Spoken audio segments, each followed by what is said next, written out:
माता मेरी दृष्टि से ओझल कैसे हो गई? कहाँ चली गई माता? क्या हुआ पुत्र? बोलो ना पुत्र, संकोच मत करो। अब तो तुम प्रभु श्री राम के सबसे बड़े भक्त कहलाने जा रहे हो। माता, प्रभु का सबसे बड़ा भक्त? इतनी बड़ी उपाधि के योग्य कहां है ये भक्त? मैं तो बस आपका द्वारपाल बन सदैव आपकी और प्रभु की सेवा और सुरक्षा करना चाहता हूं। हनुमान, तुम्हारी किसी भी इच्छा को मैं कैसे मना कर सकता हूं? आज से मेरे भवन के और मेरे मन के द्वार के रक्षक तुम ही हो। तुम्हारी अनुमति के बिना यहां कोई भी प्रवेश नहीं कर सकेगा। राम दुआरे तुम रखवारे, होत ना गया बिनु पैसारे। सब सुख लहै तुम्हारी सरना, तुम रक्षक काहू को डरना। आपन तेज सम्हारो आप, तीनों लोक हाथ देखा पे। और अपने राक्षस राज्य की पुनर्स्थापना के पश्चात मेरा प्रथम लक्ष्य होगा उस राम भक्त हनुमान का संहार। अब मेरे प्रभु तक पहुंचकर उनकी शांति भंग कोई नहीं कर सकेगा, ना कोई मानव और ना ही कोई दानव।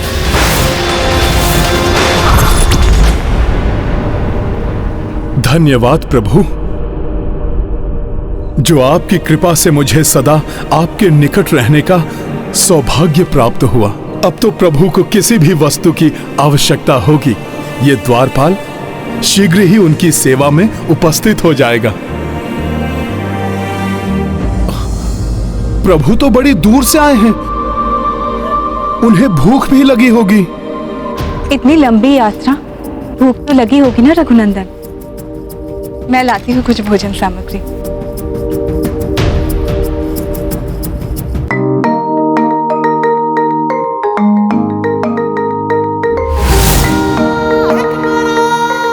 माता, प्रभु के लिए भोजन। माता, सेवक प्रभु की रुचि के ही फल चुनकर लाया है।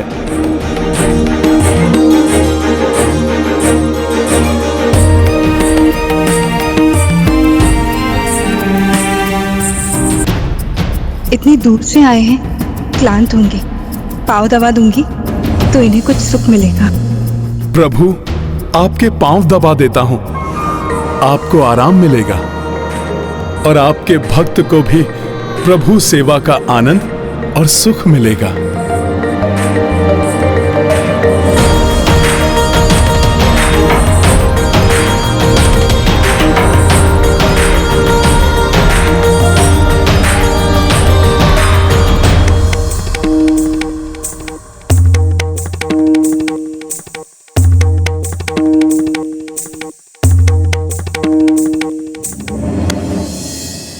माता, आपके पुत्र के होते हुए आपको कष्ट करना पड़े, ये तो उचित नहीं है। लाइए, मैं प्रभु को पंखा झल देता हूं। किंतु हनुमान, तुम पंखा झलोगे या पाँव दबाओगे? दोनों माता। लाइए।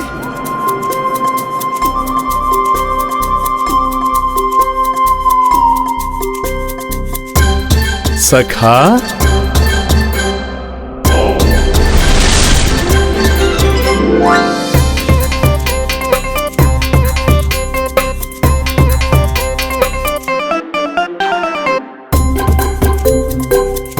ये सब तो तुम कर रहे हो हनुमान, किंतु अब द्वार की रक्षा कौन करेगा? माता, उसकी चिंता मत कीजिए। प्रभु के द्वार पर कोई आए तो प्रभु का द्वारपाल उसके पहुंचने से पहले ही वहां उपस्थित हो जाएगा। तुम्हें अयोध्या का कोई भी द्वार नहीं रोक सकता नाग कन्या, और इसलिए तुम्हें ही उस राम भक्त हनुमान को अयोध्या से यहां लाना होगा, और ये कार्य तुम ही करोगी नाग कन्या।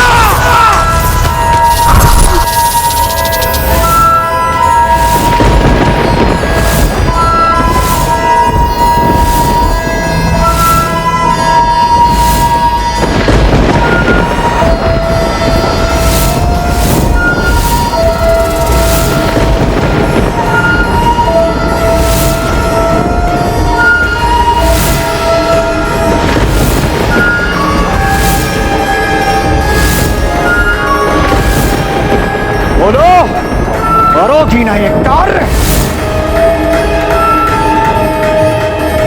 नाग कन्या? ये कार्य होना ही चाहिए।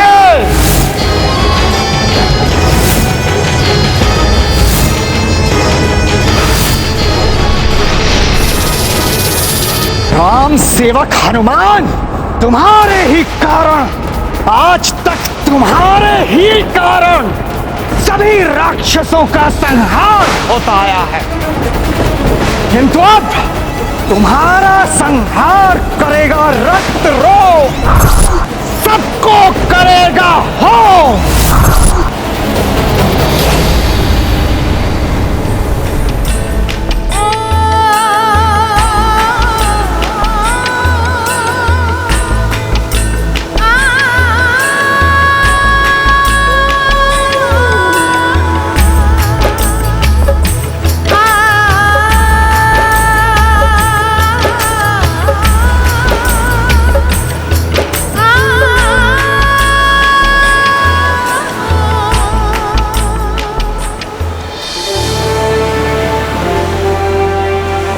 बहुत सुंदर पुष्प है, मैं आपके लिए लेकर आता हूं।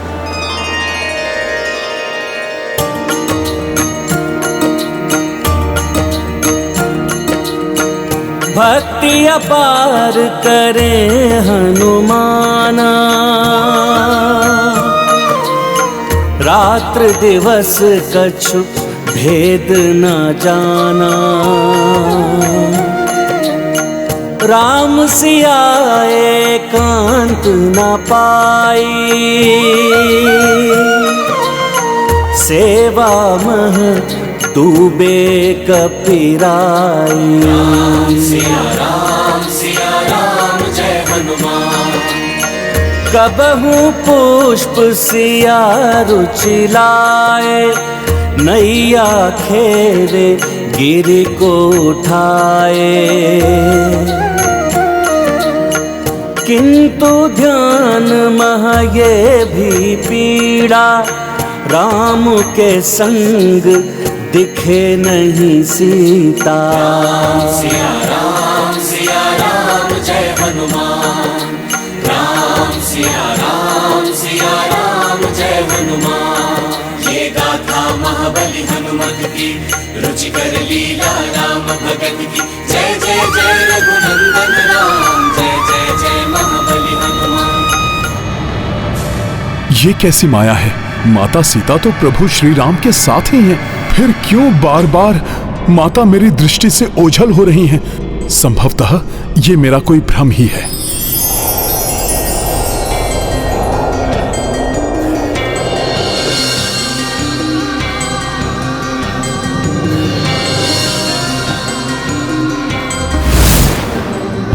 राम राम जय जय श्री राम, राम राम जय जय श्री राम, राम श्री राम, राम जय जय श्री। प्रभु माता, आपके पांव पखार दूं?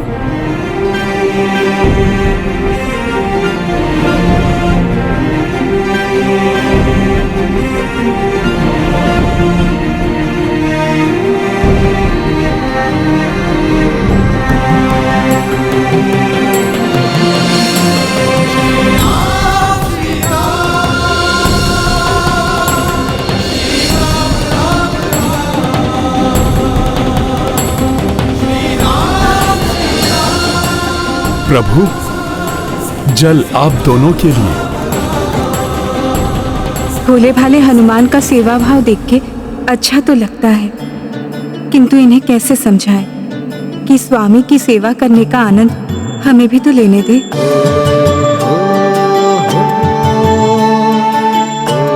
हनुमान पुत्र, कैसे समझाओ तुम्हें? देवी पार्वती, इसमें तो आप ही मेरी सहायता कीजिए।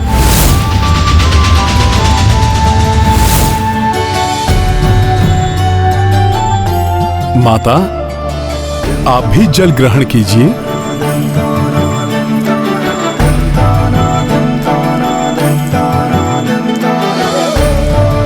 अब तो बस माता पार्वती ही ये बता सकती हैं कि माता सीता बार बार मेरी दृष्टि से ओझल क्यों हो रही हैं। महेश्वरी, आप देवी सीता के जीवन में आने वाले दुखों और सुखों को लेकर चिंतित हो रही हैं। हाँ, दुख तो आता हुआ दिखाई भी देने लगा है और इसका आभास हनुमान को भी हो रहा है। देवी, आने वाले दुख को छोड़कर आने वाले सुख की ओर ध्यान दीजिए, आपकी चिंता कम हो जाएगी। किंतु बहुत भोले हैं हनुमान, वो ये समझ ही नहीं पा रहे हैं कि प्रभु श्री राम और देवी सीता को एकांतवास की भी आवश्यकता है। जब पुत्र कोई त्रुटि करता है तो मां ही उसे उसके त्रुटि के बारे में समझाती है। इसलिए तो माता को संतान का प्रथम गुरु कहा गया है। उचित है प्रभु। तो अब मैं भी अपना मातृधर्म निभाऊंगी।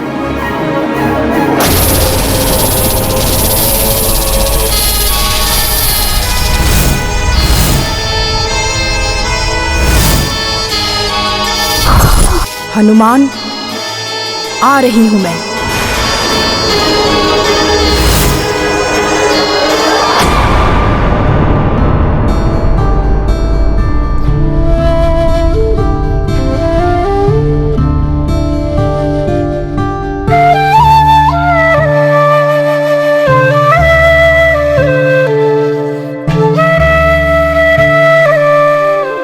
प्रभु जब तक विश्राम कर रहे हैं, मैं उनके लिए चंदन का लेप बना देता हूं।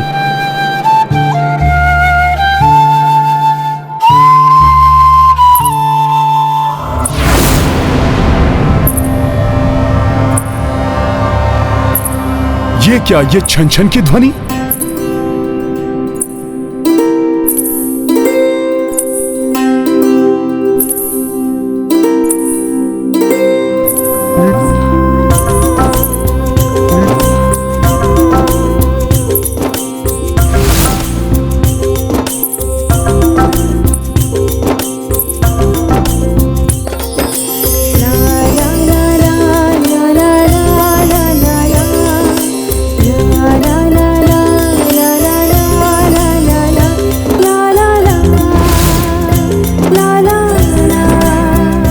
कौन है आप?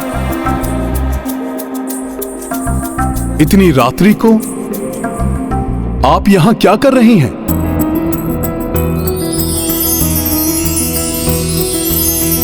बाल रूप मां शक्ति दिखाई, त्रिपुरा सुंदरी रूप में आई। अनुपम सी छवि रूप मनोहर, दर्शन पा भय धन्य कपीश्वर। ये नन्ही बालिका तो प्रभु के कक्ष की ओर जा रही है। मुझे इसे रोकना होगा। रुकिए, आप वहां नहीं जा सकती। मुझे प्रभु श्री राम एवं माता सीता से भेंट करनी है। प्रभु अभी विश्राम कर रहे हैं, आप अभी नहीं मिल सकते उनसे। आपको तो प्रतीक्षा करनी होगी। क्या नाम है आपका? त्रिपुरा सुंदरी नाम है मेरा। ऊंचे पर्वतों से आई हूँ प्रभु से भेंट करने। वो तो यहाँ तक पहुँचने में तनिक विलम्ब हो गया। अच्छा, किंतु अब तो उनके विश्राम से उठने की प्रतीक्षा करनी ही होगी आपको। उचित है।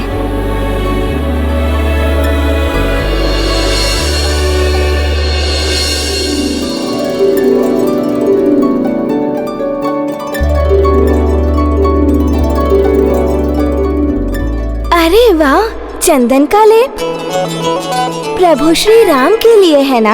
हाँ। देखा, सब ज्ञात है मुझे, और चंदन का लेप बनाना भी आता है मुझे।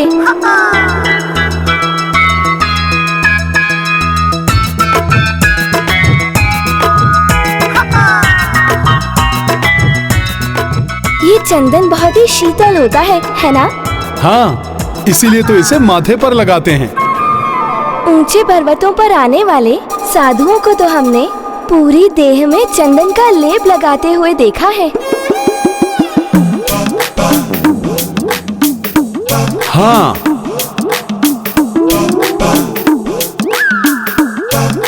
सुना है चंदन के वृक्ष पर तो सांप भी बहुत लिपटे रहते हैं। हाँ, चंदन के सुगंध के कारण।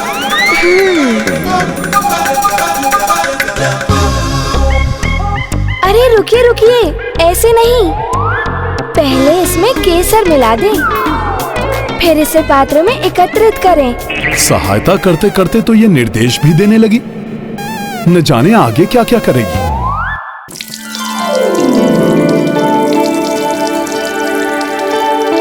आप ये जल क्यों भर रहे हैं? प्रभु की प्यास का शमन करने के लिए। इतना सारा?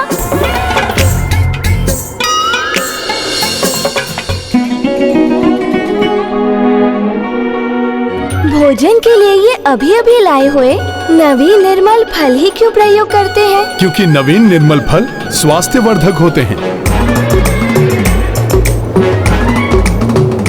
तीव्र वायु का झोंका, कहीं प्रभु निद्रा से ना जाग जाएं।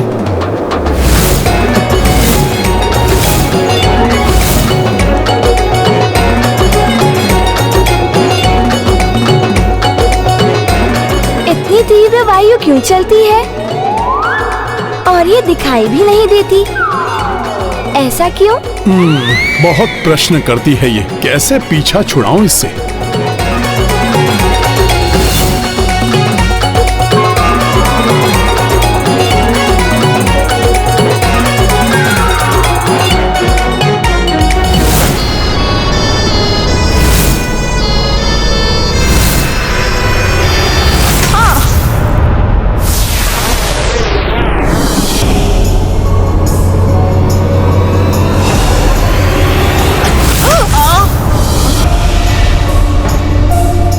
ये क्या है?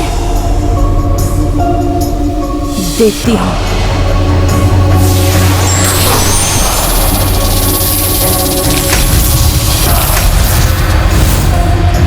कोई अदृश्य दिव्य शक्ति मुझे रोक रही है।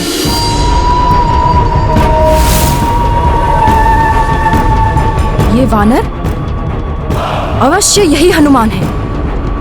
इसके बारे में मुझे रक्तरोम ने बताया था। इसे भवन से बाहर निकालने का कोई ना कोई उपाय तो सोचना ही होगा। अरे वाह, छुपने के लिए इतना बड़ा स्तंभ। चलिए, आप और हम लुक्का छुपी खेलते हैं, बड़ा आनंद आएगा।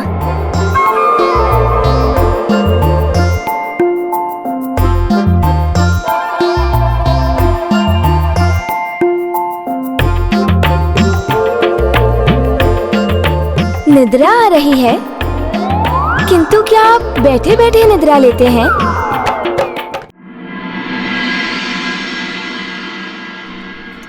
आप जो भी हैं, क्या आप मुझे कुछ समय के लिए एकाकी छोड़ सकती हैं? अभी कहीं और जाकर क्रीड़ा कर लीजिए। क्यों? क्योंकि मुझे तनिक एकांत की आवश्यकता है। किंतु श्री राम और देवी सीता के आसपास आप भी तो इसी प्रकार हर क्षण रहते हैं। उन्हें भी तो एकांत की आवश्यकता होती होगी कि नहीं? भक्त और भगवान का संबंध भी कुछ मर्यादाओं में बंधा होता है, जिसका पालन भक्त को करना चाहिए।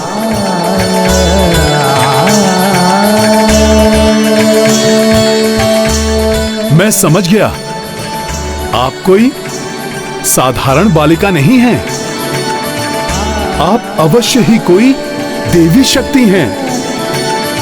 जो मुझे मेरी भूल का बोध कराने आई हैं। मेरी भूल का बोध कराने वाली माता, आप मुझे दर्शन देकर कृतार्थ कीजिए।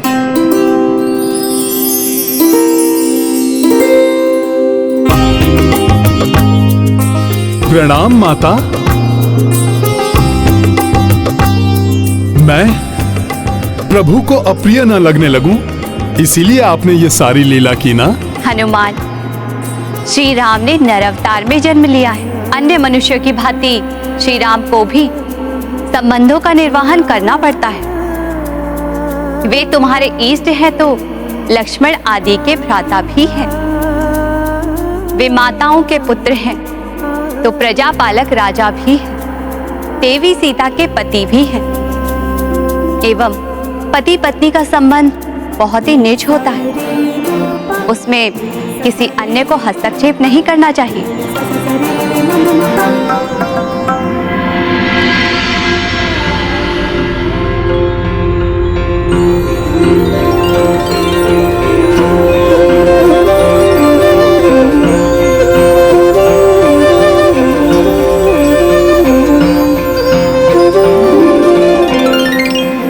माता, अब तक तो मैं बड़ी भूल करता रहा। मैं तो वानर बुद्धि हूं ना। मैं क्या जानूं कि प्रभु एवं माता को एकांत की भी आवश्यकता होती होगी। माता, आपने समय रहते मुझे सजग कर दिया। आपको कोटि कोटि धन्यवाद।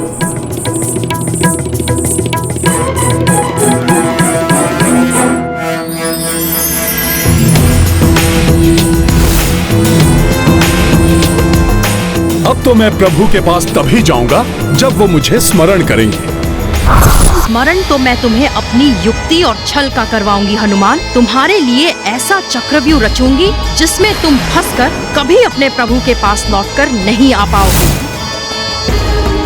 कोई भी व्यक्ति किसी अपने के कितने भी निकट क्यों ना हो, उसे उसकी एकांतता का ध्यान अवश्य रखना चाहिए।